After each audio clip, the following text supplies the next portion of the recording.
I'm here to help you guys. We need more time. Whether you're a 9-to-5 or you're an entrepreneur, wouldn't you like to have more time? You want me to prove to you guys how we can get more time? Whether recession's coming or not, this is August of 2019. We got to get something going, guys. We got to be prepared. And what do we need? How do we design our lives? How do we get from to get out of what we're in into something that what we want? It takes time. It takes planning. And how are you supposed to plan when you have a shitstorm going around your head, which is what the system, the current lifestyle design is having you do? And you know what I'm talking about. If you do, you come to the right place, because we're going to get in that. We're going to get you guys some more time to figure out what you can do about life and get yourself ahead. Welcome to another edition of Up and In It. I'm your host, Adrian Babashoff. If you're new here, welcome to you as well. If you're wondering what the show is about, it is dedicated to designing a lifestyle that improves quality of life for people and for planet. It's about seeking alternatives to the daily grind, moving from surviving to thriving, and living life raw. All right, let's jump into the time. I got to pick something for you guys. And I just want to say off the bat, I don't know what your lifestyle is. The only thing I know is what I'm going through and what has helped me. So I hope that you guys can listen to practice some of these tools and things that I am sharing with you today to improve your life. So I want to take my dog as an example because it's the best one I can think of. And I'm going to incorporate stacking functions in this. For those of you guys who don't know what stacking functions is, it's a philosophy of permaculture where we take a function and we stack other functions with it. So meaning it has multi-functionalities. So what do I mean by that?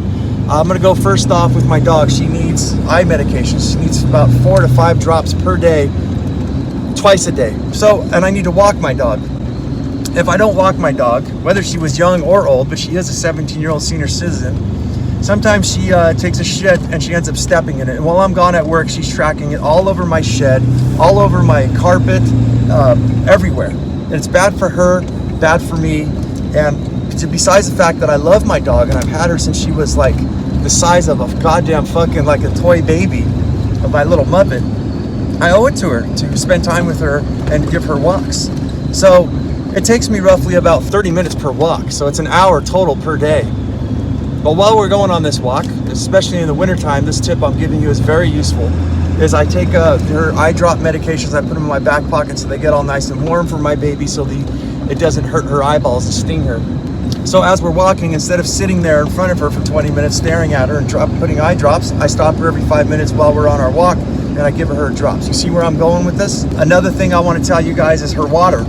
I used to have to change her water out. I'd dump her water dish out, scrub it, and then I'd refill it with some fresh, clean water every day, sometimes twice a day. And I would say that this takes no more than about 5 to 8 minutes per day total. But I wisened up and I outsourced it. I automated it by buying one of those automated water feeders. And yes, I do every weekend, once a week now instead of every day. I'll just go in there and I'll clean up a little bit of some gooey, sludgy stuff that gets in there. But this saves me time. This saves me about 5 to 8 minutes. I also batch things for my dog, meaning her food. I feed my dog on a raw food diet. It's cheaper and it's healthier for her. So I'll chop up meats on a certain day, on my day off, and I'll pre-package these things, whether it's in little Ziploc bags. I prefer Tupperwares, it's a little more eco-friendly. So in the morning, it's faster than opening up a can of dog food and trying to scrape it out of the can. I just literally open up the Tupperware, turn it upside down, dump it in, rinse off the container in the sink, and that waits for me when I get home to wash dishes. So I save myself probably about 1 to 2 minutes doing this. It's healthy for my dog, it's cheaper, and it saves me time. I'm stacking functions. So this is a perfect example right here. I want to show you guys. Some of you may be going, that's not that much time, man. 5 minutes, but we're going to add a couple other things in there. We're not done with the dog concept yet. If you look at how many things that we introduce into our lives, and if we're going to be responsible for such as something that's living, like our children or our pets or our relationship, my dog takes about 1.5 hours of my time per day. Now I want to add that up per week. What does that take? Mine is 7 days a week. Well, let's just say 5 days a week. Look at the time. That's 5 hours, and 30 minutes times 5 is another 2.5 hours. That's 7.5 hours. That's almost an entire working day that I put towards my dog. And don't get me wrong, I love my animal, and I chose her to be in my life, and it is my responsibility to take care of her till the day she dies. But I want you guys to realize here that the time it takes to take care of her that I have to take away from my own life. And when my dog does die, which I am very, it's gonna fuck me up for life, I don't think I'm gonna get another dog, because those of you who follow me, I have a special needs kid, and I think I've got plenty of other things to do besides raise another dog. And until I can figure out something where I do have the time for it, I will introduce it back into my life. But I want to share with you guys that detail before you introduce anything new into your life. Can you handle the things that you already have? It's all about time, right? Let's keep on how many minutes I can save you guys. I like to eat healthy. I like to drink smoothies. For one, there were stacking functions here because it's cheap, it's healthy, and it saves me time. It's very fast. I choose a day to batch things, as I said with my dog's meals.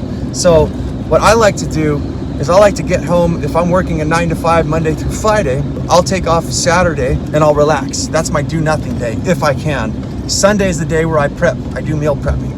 So I'll prep for my dog's meals. I will prep for my kids' meals, prep for myself making these smoothies. I do intermittent fasting, for those of you who would like to know, meaning I don't eat from 6 o'clock p.m. until like 10 to 11 a.m. the next day. So I rely on these smoothies as my ultimate source for lunch for the day. They're $2. It's saving me money, as I said, to make $2 to $3. So most people, I think, get in the habit of cooking breakfast every single morning or making these smoothies so they can be nice and fresh. If that's what works for you, then by all means do it. I think you might think a little differently after this episode today, though. Instead of making a smoothie and having to wash out the container every single day, I do it once on Sunday. This is going to save me probably about, I would say, anywhere from 10 to 15 minutes per day. Can you imagine getting up in the morning and throwing chopped fruit and milk and bananas and apples, chopping up apples and other fruits and stuff, and then getting all your mixtures, your plant-based proteins or whey, whatever you're using in there. Look at how much time it takes to actually get that all together and clean. So if you batch things, we're going to jump right into the main source of this. I'm actually saving you guys some time. Already what I told you guys about the water dish in the morning, and about pre-making my dog's meals, about pre-making your smoothies, I think that right then and there, I'm probably saving you anywhere from about 20 to 25 minutes, maybe 30 minutes. Let's just call it 30 minutes for simple math, because I can add in, I can go all day on this stuff. So 30 minutes per day, 5 days a week. That's 2.5 hours that we just bought you for per week. 2.5 hours. And what would you do with that 2.5 hours? Read a fucking book. Take a nap. What I would recommend, if you're asking me, is I would sit down and I would look at your life. I would get on that macro, because that's what we're looking here. We want to take a look at your life and get the time to go from zeroed in the shitstorm, in the flux of things, to get like a bird's eye view, and so we can see the big giant picture and what the fuck is going on. What are unnecessary tasks that we are doing that don't need to be done? What are repetitious things? In business, for me, I need to observe my employees when I had them, and I need to time how fast it takes them to do something, so I know what to charge, so I can actually make a decent profit off of it. Why don't we apply these things to our own personal lives? I don't understand. But 2.5 hours, I would ask you to sit around and listen to all my fucking podcasts. No, use that to get yourself to design a way out. I've given you guys some examples. If you guys like this sort of thing, check me out. It's up and in it everywhere on Instagram, Facebook, YouTube. I post things that I don't usually post anywhere else on Instagram. You guys, don't lose your muchness. Carry the fire. Believe in yourself. Human up. Live it, love it, own it, and bone it.